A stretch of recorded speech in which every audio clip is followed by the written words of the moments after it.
मीरा के पद। आइए हम इस कविता के पहले पद पर नजर डालते हैं। हरि आप हरो जनरी भीर, द्रौपदी री लाज राखी, आप बढ़ायो चीर। भगत कारण रूप नरहरि, धरियो आप शरीर। बुढ़तो गजराज राखियो, काटी कुंजर पीर। दासी मीरा लाल गिरधर, हरो महारी भीर। इस पंक्ति में मीरा कहती हैं, हरि अर्थात कृष्ण भगवान आप सभी को दुखों से मुक्ति दिलाती हैं।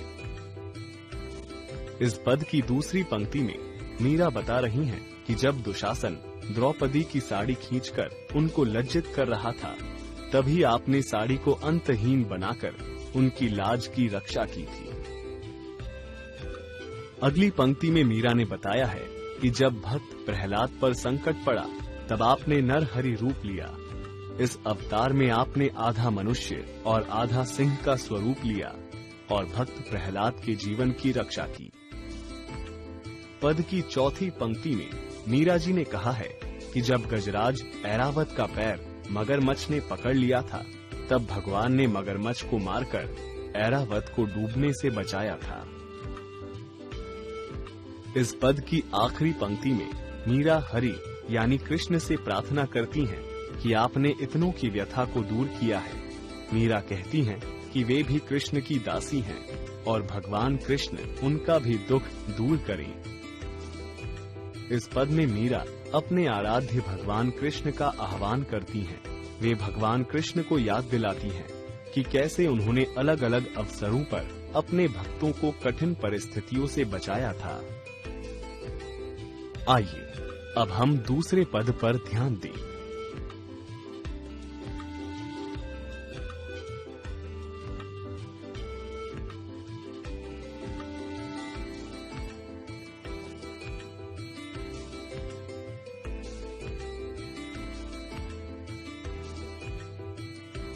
पद की पहली कुछ पंक्तियों को देखते हैं। श्याम महाने चाकर राखो जी, गिरधारी लाला महाने चाकर राखो जी।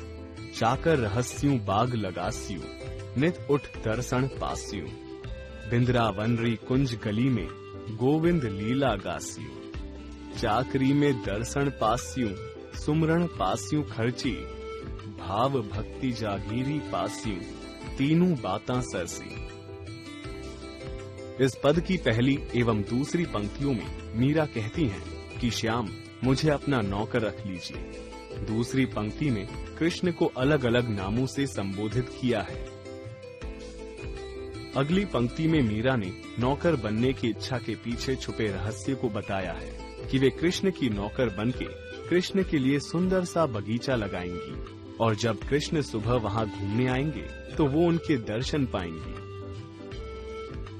इस पंक्ति में मीरा जी कहती हैं कि श्री कृष्ण के दर्शन करने के बाद वो भक्ति भाव से वृंदावन की गलियों में भगवान की लीला का गुणगान करेंगी। अगली पंक्ति में मीरा कहती हैं कि भगवान की चाकरी में उन्हें दर्शन का लाभ होगा और सुमिरन यानी कि भगवान का स्मरण करने से उनका खर्च चलेगा।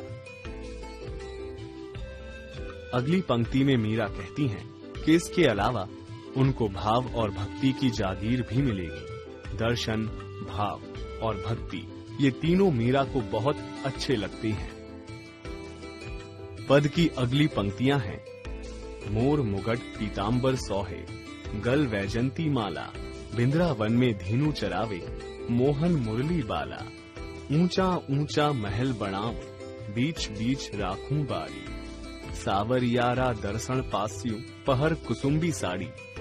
आधी रात प्रभु दर्शन, दीजियो जमुना जी रे तीरा। मीरा रा प्रभु गिरधर नागर, हिवड़ो घणो अधीरा। इस पंक्ति में मीरा कृष्ण के रूप का वर्णन करती हैं। मोर के पंखों का मुकुट, पीले रंग के वस्त्र अर्थात पीतांबर धारण किए हुए कृष्ण के गले में वैजंती के फूलों की माला है। इस पंक्ति में बताया गया है कि इस दिव्य रूप में कृष्ण वृंदावन में गैया धीनु चराते हैं। कृष्ण को एक और नाम मोहन से बुलाते हुए मीरा कहती हैं कि मुरली बजाते हुए कृष्ण अलौकिक लगते हैं।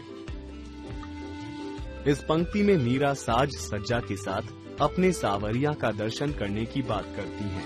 वो कहती हैं कि वो ऊंचे ऊंचे महल बनवाएंगी और अपने सावरिया का दर्शन पाने के लिए खिड़कियां बनवाएंगी।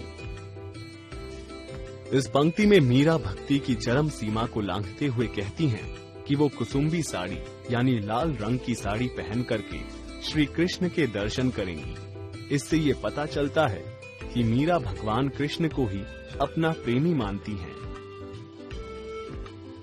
इस पंक्ति में मीरा कृष्ण जी से प्रार्थना करती हैं कि हे कृष्ण जी, आप आधी रात को मुझे यमुना के किनारे दर्शन दें। मीरा अगली पंक्ति में कहती हैं कि उनका हृदय अपने प्रभु गिरधर यानी कृष्ण से मिलने को व्याकुल हो उठा है, इसलिए वे कृष्ण जी को उनसे मिलने की प्रार्थना करती हैं।